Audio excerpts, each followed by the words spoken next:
sum copy thak thak ma tam na Facebook ki sum scroll to na Facebook ki scroll to ma tam na pau ma theng na ado hai ra pau se theng ma tam dai se achuk ki matik sauning bi sa da pau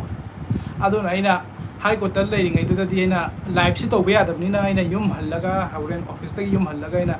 live to ge na khallaga isi la ado kano si matang se dai si ngang da sungya ya dre hai da wa khara hai da sungya ya dre ado na hojik se na office te halakpaga yum yorokpaga ni ina hojik ma'am तौजरक life से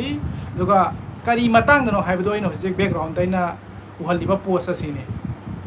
post से हाइफें पाथोरके Manipur home minister Govindas Konthoujam on July 23 alleged that the Save Manipur slogan raised during the ongoing student protest at Jantar Mantar in New Delhi was an attempt to mislead the youth of the violence hit northeastern state. Addressing a press conference at the BJP's state headquarters in Imphal, Konthauzam claimed that slogan was being used as a political tool,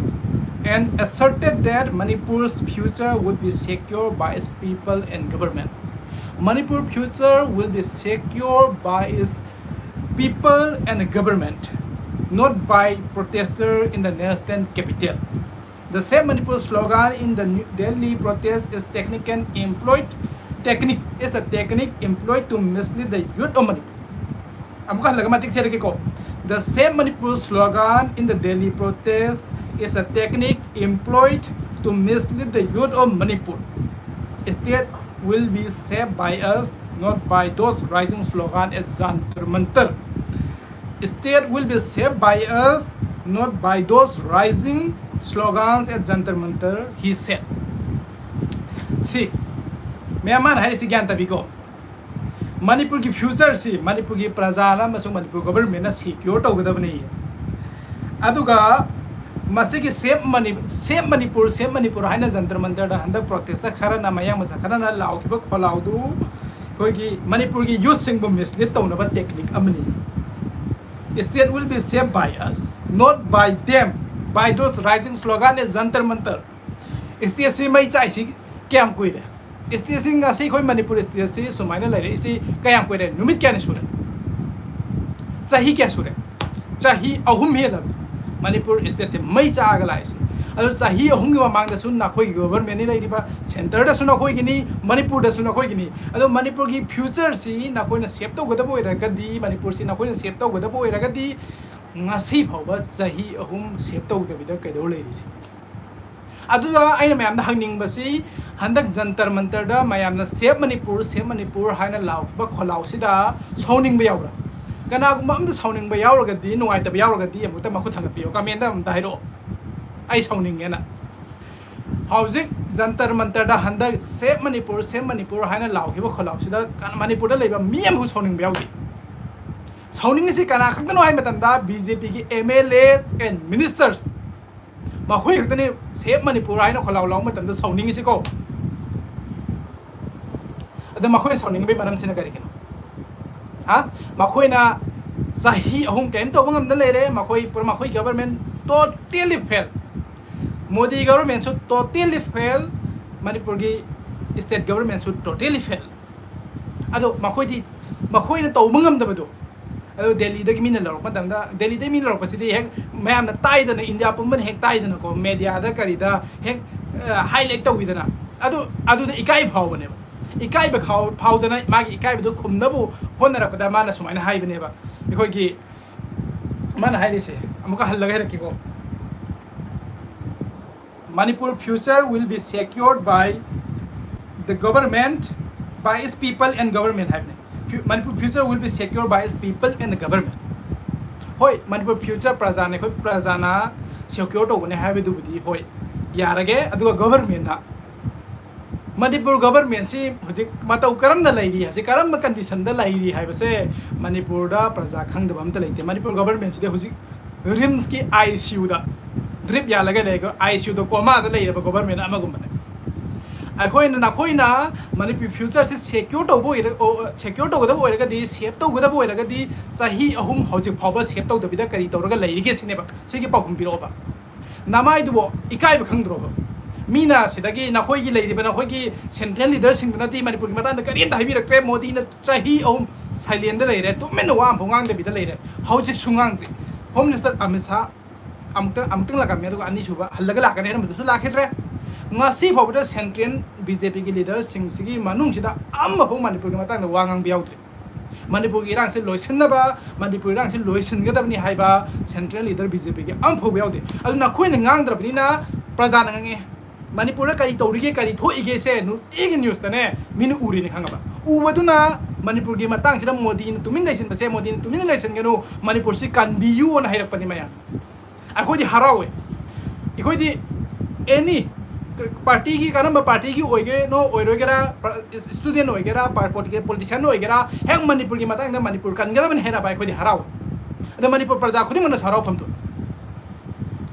Manipur की मतंग अफब हेर पसिदि के दोबै खोय हराव रेदन करिगी साउनिंग तोइनबा साउनिंग गदब मी सिदे मणिपुर की मतंग सिदने केम तो बंगम दबिदा fail होयगा लेदब कंगुसी सिना साउनिंग गदमेबा canoe मोइदि offended feel होयबा मखोयना तौ बंगम दबा मखोय या सोयबदु मीना पुथो हेरा बिने मखोयदिने ऑफेंडेड फील तौयबा हाबा aduna ne man sounding asi statement thore ising asi adu nang nasa home minister ne nang home minister oire phawai dagi home minister oire ngasi phawa adu nang kai dori ge sine trong law bida mi ani hat kre anga ani hat kre mama na sati na soe adu gi action ngasi bobo kari lobo lei kre nang home minister moina adu ka somda lailon be phida naga taru khat kre adu kuki terrorist ma koi hali ba mi hat pasing de mathak kari dor ge nang na home minister moina nasa gi home minister moina nasa gi responsibility am na kari om oina kari to khage dui pakum do piro nang na pibo order phawa nang gi DGP na follow tawdre nang gi DGP na nang gi order hoi di haira ga dum tawbuna mai thopa dum taw leire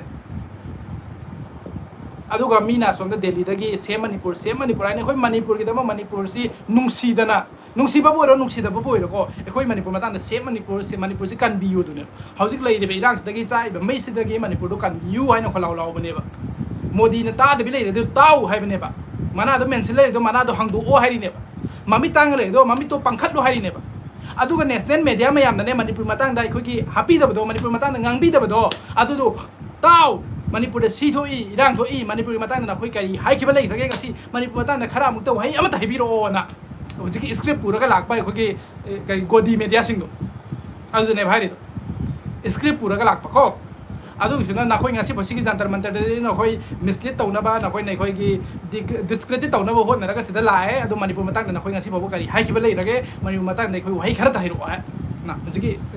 godi media sing da hangi wa hai ri do adu khoi adu ka ne khoi harawe seng na praja Manipur ki praja ma moina Manipur pukpa moina Manipur do hoji leire be irang si nang laba irang sina war ba khoi gi praja moina khoi di mayam na to pa lam da gi ogera am da gi ogera khoi Manipur ki matang da hira pase khoi di haraw ba nungai ba phawe ba hanga ba adu na khoi di haraw roi nungai roi khange ba kero na khoi gi failure ne ba se mi ya mana se Manipur na haina lorok matam da na khoi gi failure dum mapan thore ine ba khanga ba adu na khoi haraw roi ba ikai be di khangdi mina haire do khara appreciate tawge di haidra nang na haiba ngam da wa du mina haire do nang di na khoi gi government di mapan thok na sep Manipur haiba se na khoi Modi du da amisa du da ne haiba ngam de ba sar ek bar Manipur ko bachao haiba se na khoi haiba ngam de ba na khoi na chin noi thop ngam de ba khanga ba please sep Manipur haiba wai se na khoi na chin du da gi amisa da Modi da tahan bangam de ba adu na khoi na tahan bangam da ba na khoi na haiba ngam da ba do mina haire ni adu di nang na haiba ngam da ba poto mina haira adu appreciate taw ba khanga cái hay biết được khối Manipur cái này bạn nhầm cô nhầm sát tí nè sai nín cô sai bữa si hồi lấy bác mà sao đạt được mong thì cô sai nín đi xem nè à tôi na khối tàu đi bạn na khối niti niom đó hay là để cô nhầm sát tí nè sai bia rồi nè sai om số rồi nè Manipur sẽ mấy cha cái này đấy xem sahi om sidane na khoi gi central leader sing do na khoi na GG ne tawri ba noi gi agi bhabok sing do noi gi kari sing do ngasi phaw Manipur se lak pa te hana Manipur irang li tringai da BJP gi central leader sing se hapta gang dan lakam bane Sambit Patra ni khang de Kiran Rejiju ni khang de amani ek tha ma dane ani ra ahom lak se tum union minister se lakam ma Manipur enjoy to lakam bane Manipur karam mung ni enjoy ma khoi la gi enjoy to we have se si su khangi ko sida camera mang da highway address si posi adu bu mayam loina ma khangi Manipur ma hoi ke do lakam khanga ba Manipur la ga karam ma mong da ma khoi enjoy to have se Manipur praja na khang da bam ta leiti adu bu ma pan thong na highway da ba gi hai da ba yawani khanga ba aduna hek irang thoki ba numitagi Manipur irang lai ki ba numitagi ngasi phobane Manipur se central leader amda lakraba nung makang dana lakamba samit patra se ngasi irang thok matung dagi Manipur da kya rak lakha gem thairo na khoi ne samit patra ji en to ba na khoi gi samit patra do kya rak la ge ba Manipur da ado na khoi gi kiran ji ju Manipur da kya rak la ge ma se Arunachal Pradesh te ni khoi notice ma cha ni ko kya rak la ge ba kiran ji ju Manipur da irang thoki ba matung dagi ha kya rak la ge ba ato ba BJP ge hana lakamba toine lakamba na khoi gi central leader mayam do ngasi kadai da lei khar ge ba Manipur yorktri se kari no Manipur se Delhi da gi kayam lap ke ba America yo budinga me ba Ukraine yo budinga me ba Russia yo bunga me ba Thailand yo bunga me ba aduga Manipur da yorok bangam se kari no ba ngahek leite Modi do Middle East da chat ba Dubai da ni khangde Qatar da ni khangde Bahrain da ni khangde Jordan da ni khangde dia dum chat ba Israel da so ani hom lak chu re chat lise adu ngasi phoba Manipur yorok tri se kari no sini da Manipur lak pa kan na ma khoi visa changbra Manipur ki visa phangda bra kari Manipur se India Delhi se da gi kayam lak ke kilometer kyam lak ke sine ba Manipur yorok tri se adu na khoi gi leader sing do chatluraga ada Delhi chatlaga Manipur da mukta lakpiyo Manipur gi issue si lura wana haiba si kai doge ba adu na khoi na haiba ngam da mi do mina haira akan da kari gi Saorino ba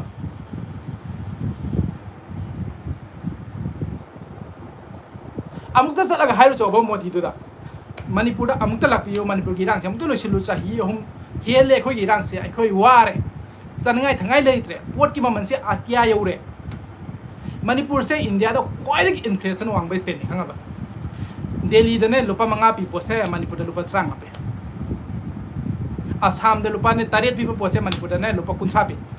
khanga ba Manipur si khwai da gi lai da ba khwai da gi resource lai da ba state amada khwai da gi pot maman tang ba India gi state se Manipur nu oi da ba ne ba khanga ba ado Manipur praja se kyam waram mani khanga tolop lising kuntha phang kan da ne thagi tolop lising kuntha phang kan da ne Manipur de imung amna chang se lising ni fu yang khai chang nge ba khang ba ingba matam da angang i mingchal mani khangde ekhoi gi officer bani khangde cha thakna to bani khangde ado haje Manipur ge praja sing si ekhoi no magi churaga no magi chara cha jab gangu si mato karam ni hang bani khan bra na khoi budi adagi paisa su lakak mani na khoi gi MLA gi tolop su chawi salary su chawi oga to noi di paisa su num phangam gani thabu wanom bagi ni khangde amagi transfer gi ni khangde amagi khangde na khoi di paisa lakak noi di dum tang su pot to leiba ngam adu no magi chara tanjaraga hingiba praja sing du de no magi yanjang leina bhona kana thau liter ma leina bhona kan da ne ningsa thabe hole ba thanga ba Housing no Amadina, no Meta Hosi, Hamu, function and Tabuk the Suzag in the Labor Matam, Tabuk Surungai, Super Pang, the Mam lady. However, Karigi no Hamatam da, Tabuk say, my Manipur and Mayam said Tabuk Pang, the Masini Hansi Lakane, Tau Macham who was soon upon a Kandana competition, took him at the Wang. Adu Manipur Adumba, me Tabuk no Magi, Kuki, no Amada, Ayuk and others, Hamu Kondala. No meta bu thabuk su phangre aduga no meta ram dai da mayum dalle adugi missing do na no magi chara do leiba ngamdre gas han mangamdre petrol han mangamdre gari da adugi missing do na no ma thabuk su phangu da ban mita ma to karam hingam khan aduga thabuk su phangi har ga su no magi hazira ma mansi no mata kaya no Manipur lupa chamnga no ma thabuk su bagi Manipur hazira ma manse lupa chamnga lupa chamanga si imung amada mi ahum leiba macha ahum leiba aduga punjil laga magi matu nupiga pullaga imung amada mi manga leiba imung sitane lupa chamanga sina no magi ayuki amaga numidang amaga chara si saba puna bra mutai biro nangkhoi minister noi paisa paiba mantri mandron officer singna no mada lupa kya ge chak chai nakhoi di hotel dagi kari ne biryani ni khangde amani no madal singa humari gi noidi chai ba chakse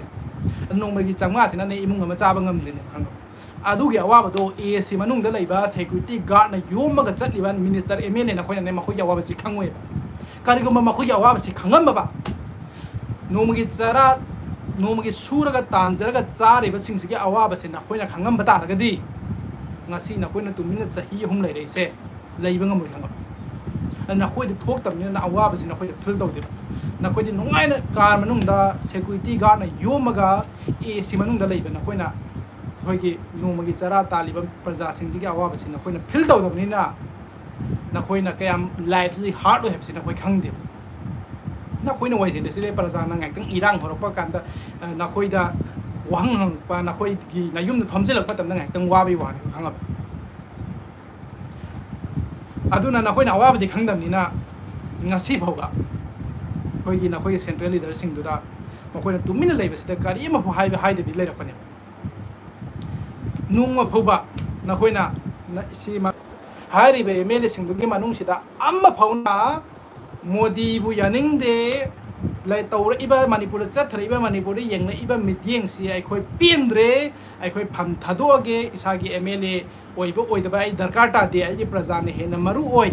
आई इमा लेबांग मणिपुर ने हेना मरु ओइ आई फमदगी आई चौकरीदगी र खल्लगा ngasi फौदा फम थादोखिबा MLA नतरगा मंत्री अमा फौ यावब्रा नखोइ मनुंग ngasi ga thana tha kya sure नखोइना खेमचाना चीफ मिनिस्टर ओइरे इसे मणिपुर फेब्रुवारी दगी नोइरे से ngasi सिका हुजि जुलाई नि अदु भवा ngasi से मिनिस्टर मणिपुर लेदिबा कैबिनेट से मिनिस्टर मरी खतने मरी से अनि यमना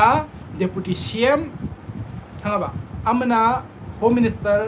अमना इखोगी एनपीपी की कइदो मिनिस्टर दो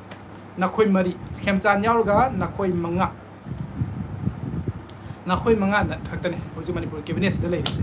ngasi भवा कैबिनेट से एक्सपांड तो बंगम दन लेरि दो एक्सपांड तो वो हाइबे सिसने हाइबे ngमदे मणिपुर लेरिबो जिकी बीजेपी के एमएलए सिंग से कैबिनेट एक्सपांड तो बियु करिगि ngasi भवा कैबिनेट एक्सपांड तो दना रि सफल तो दना लेरि से हाइबे ngamba मखोन थोप ngamba am भवा यावदे आदगी अदुम मखोइ मंगाना नखोइ मणिपुर चाउग्रब मणिपुर सिदको लेरिबो मणिपुर की इशू मयाम सेगा स्टेट अमसिदा कैबिनेट मंगाना स्टेट अमसि रन तौ मणिपुर दा लेरिबो इशू मयाम सेगा मिनिस्टर मंगाना चलाइबो ngमगनि खनब्रनि इफेक्टिव होइना अमुक्ता होनेस होइना अमता पाउकुम बिरो मखोइ मंगाना मणिपुर की लेरिबो इशू मयाम सिदा इफेक्टिव होइना स्टेट से रन तौ ngमगनि खनब्रा मी यमना डिपार्टमेंट तारा त्रंगा पुरगा डिपार्टमेंट त्रंगा ममित मंगा मक्ते खोगी मिटिंग ताब ngमगद्राबा अदुन नत्रो मखोइ मंगा खतोइ बे नत्रो जे मणिपुर सि मखोइ ने एक सरकार पे रखरा मतुंग दगी कारी अहोंबा कारी गुड कारी पॉजिटिव डेवलपमेंट ला खगेने मणिपुर लो एंड ऑर्डर हाइरे हानगी लेदिबा पोतो अदुन एदम होजिक सु लेदिसि एनी डिपार्टमेंट अमा फाजन सिगी डिपार्टमेंट सिदी अखोइ सरकार सि लापदगी फाजन फंक्शन तौरे हाना लाइरम मौंद दगी फगटले हैव डिपार्टमेंट अम फोलेब्रा मणिपुर अदुगा नखोइदी नखोइगी एमएलए ले चुमना नखोइगी एमएलए की फमसी सी भोबने ताहिनी पार्टी दगी तंथोरकनी न कीदना ने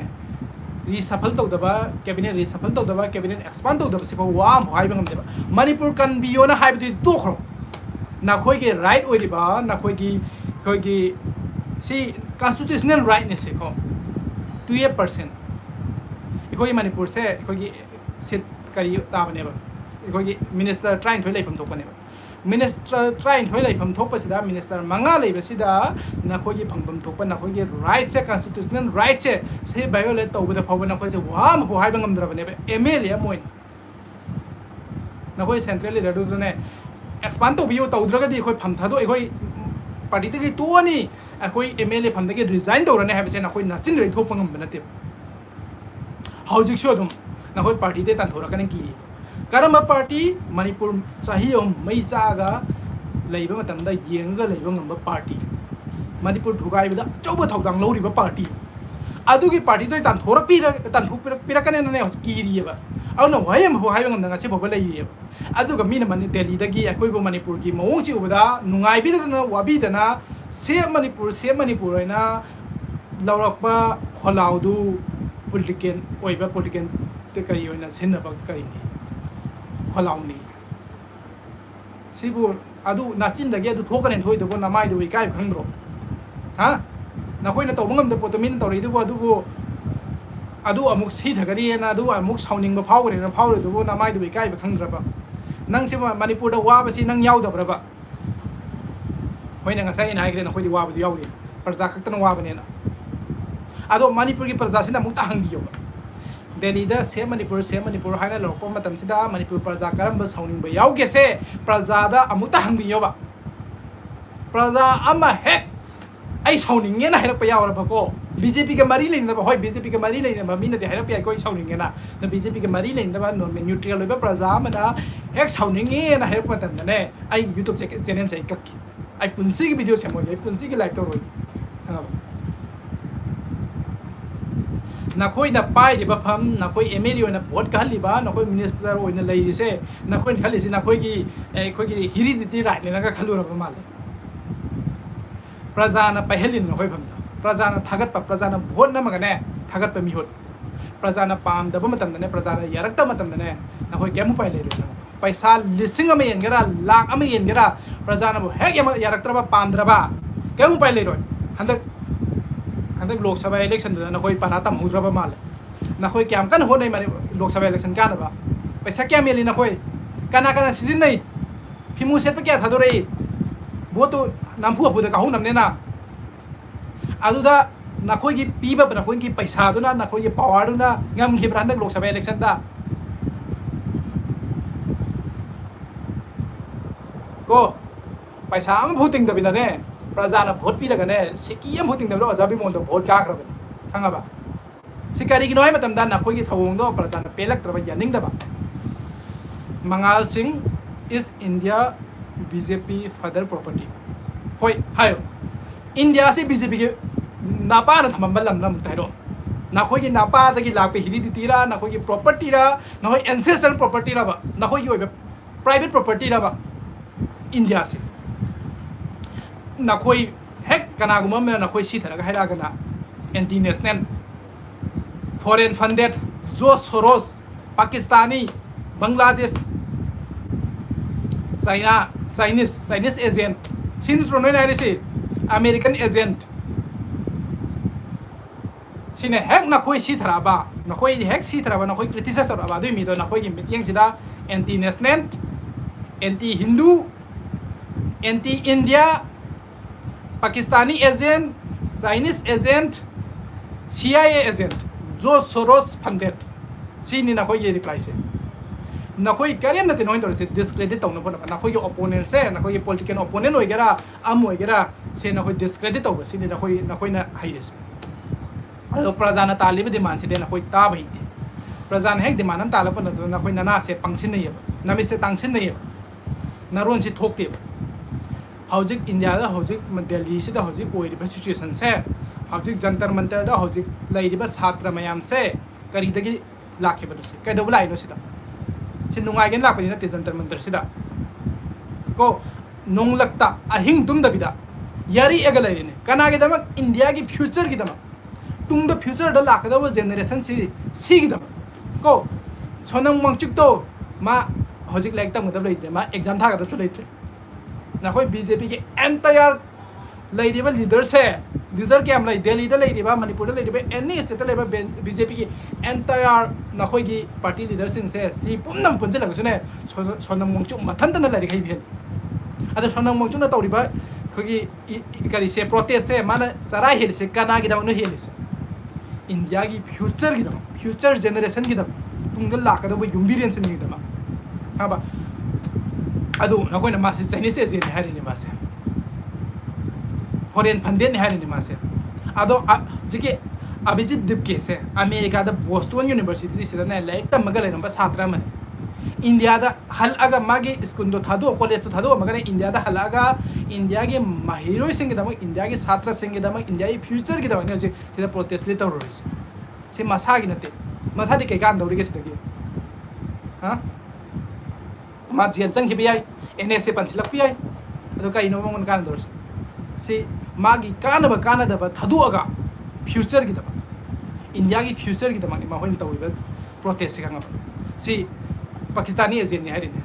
foreign funded ne hojik ching ngasi se aina hojik Delhi ko ta ina ngasai Delhi ko ta ka dor ngai hai do Delhi hai ko sita ne ngasi se Delhi hai ko justice da ma hogi AVP gi former vice president na ne kari petition am tawre petition si kari no hai matam da इकोगी हुजिकी share तौरिबा CJP की Cockroach Janata Party की protest है foreign conspiracy आवी foreign funded तवी ने सिगी से NIA दा प्रूफ तो हल्लो NIA da proof to holo ai kana SIT ma sema ga proof to holo sin haris ngasi ai courtroom do lai ni ko siki discussion kai si tawring da trial tawring si da hosiki petition do chief justice na tari ga si da makoi na haris NIA da to holo hai ga su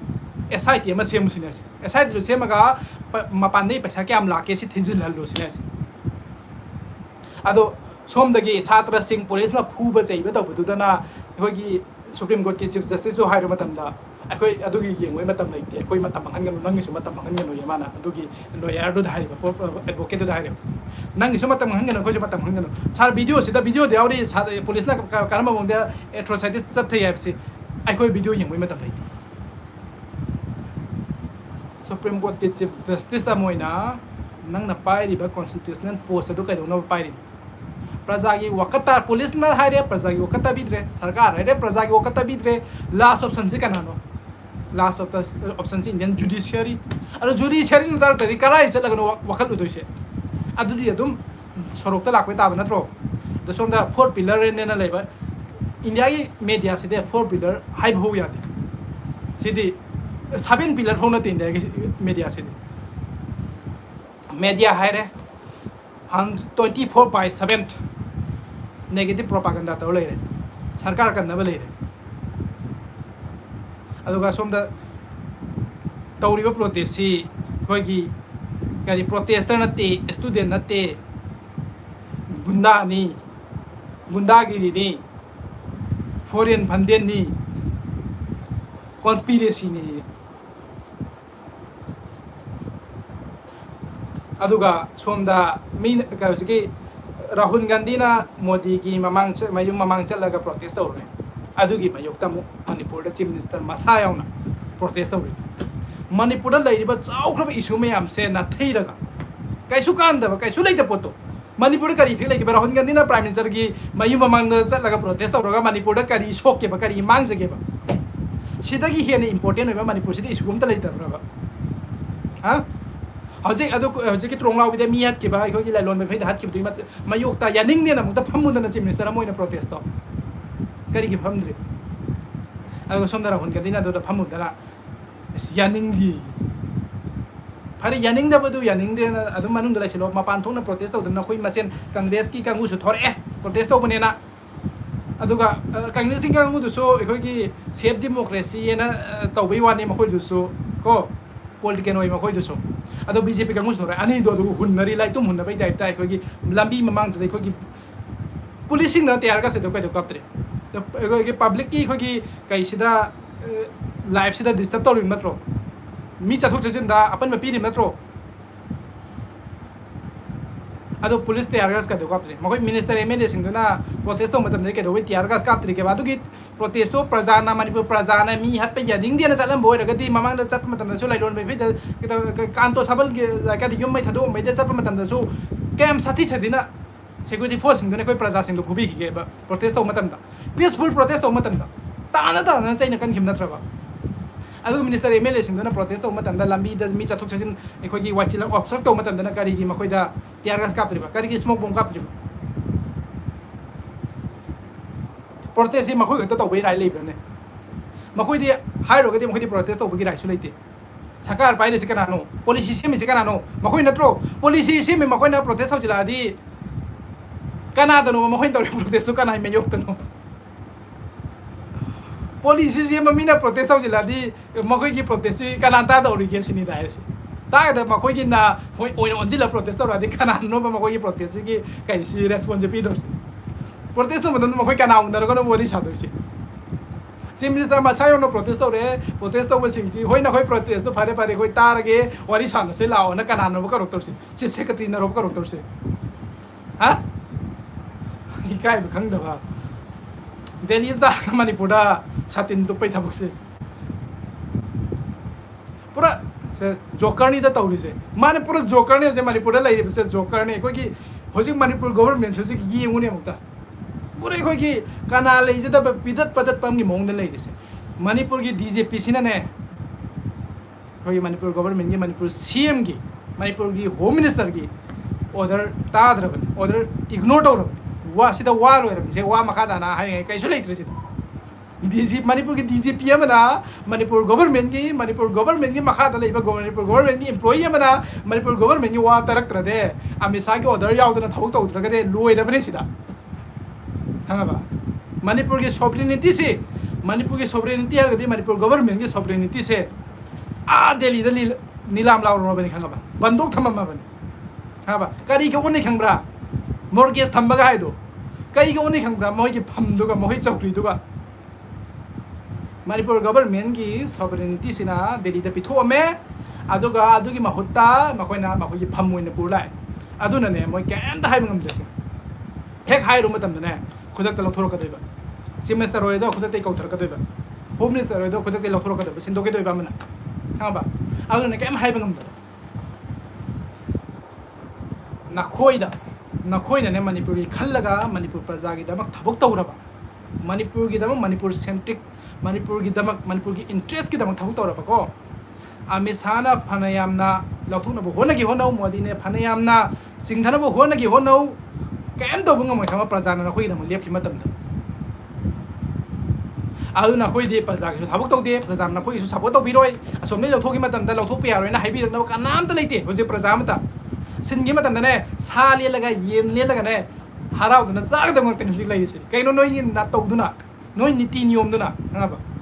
prajana nungsinaba prajana yana thabum ta tawde ba koi the prajana yabali dare sidine noi party ki high command na push tawge taw roi taw kem taw bugan na te prajana lep ki matam na koi da lep ki matam ngaba na koi matung do kan conspiracy lak pa yai ko MLA khara minister khara minister oining dana inthu na lautu na bo hon rak pi ai ko adu ra so prajana ne lep ki matam na ne adu gi lautuna rakna ba hon rakna ba MLA minister do makoi lautuna ba ki gane ba kai no matam da mo ne he lautuna ro matam da makoi mayo to praja on sin lakane aw na khoi chin nungsi ba ji na khoi nungsi ba praja am da leite na khoi gi da bak lepi ga da ba na khoi da pambom ting di ga da ba praja am da leite bani na khoi di agi center gi mercy da makoi gi mercy da leibni na makoi na yaroi da ba makoi na nungai da makoi na sauning da thausi am da tawning de praja na sauningoi to Modi ji na sauningdra ga loire amisana sauningdra ga loire sine na khoi khalis ado yeng tare handak election kuidre election lani election February dane 2027 gi aduda Modi na khoi kan mangambra prajana na khoi indhu bangambra do handak election sida yeng na batare aduna Manipur praja singdai hening base handak di para tambi da sungya ya de sahi hom ne khoi na war ga leire se sahi hom ne khoi na maisa lang leire se sahi hum ne koina kangpupi hendo pangam da bida mori chat pangam da bida Ranjapur chat pangam da bida lai se sahi hum ne ngasi relief camp da praja kaya mayum laifam leitadana relief camp da wana kam da family ma pulap lai se sahi hum kangaba aduna handak lakado ba mikhan sidane khoi paratam biras hojing ngamreng se ba makhoi gi leiriba Delhi gi Amit Shah do Narendra Modi do aduna makhoi kan mangambra natrana prajana makhoi inthu bangambra se andak lakado ba election sidane chapchana makhoi de khangal ase paratam birase thank you so much for watching I will see you in the next video